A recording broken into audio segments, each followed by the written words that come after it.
Natin yan. Saan tayo dumaan? Sa bubong. Punta doon. Tapos pumunta sa doon.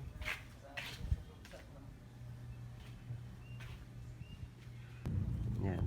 Ito ang gate. Yan. Ganun kalayo. Kaya kailangan yung doorbell.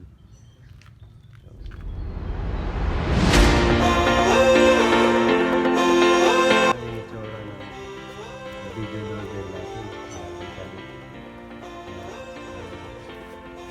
Kung may doorbell ka dyan, makita yung mukha mo sa loob.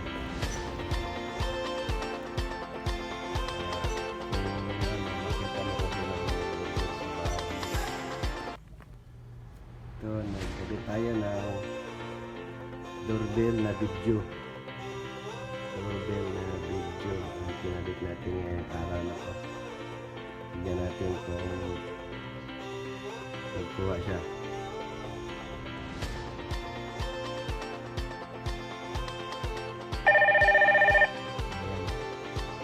May nag-doorbell. Ayan. Makita mo. Kaya naman, susubukan naman natin. Subukan naman natin ang intercom lang. Wala siyang video pero dalawa kasi itong monitor niya. Dalawang monitor niya. Nag-intercom naman tayo doon sa kwarto mismo ng boss kasi meron din doon monitor.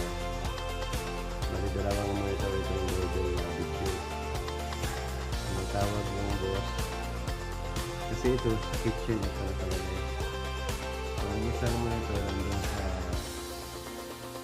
sa loob ng bahay ng boss. So dito ang kitchen. Ayan, tumatawag halimbawa ng boss. Sagutin natin. Ayan. Pwede na tayo. Hello, boy. Ayan. Hello. Ano ang ipaluto mo, sir? Pwede makaluto ng kare-kare. Ayan.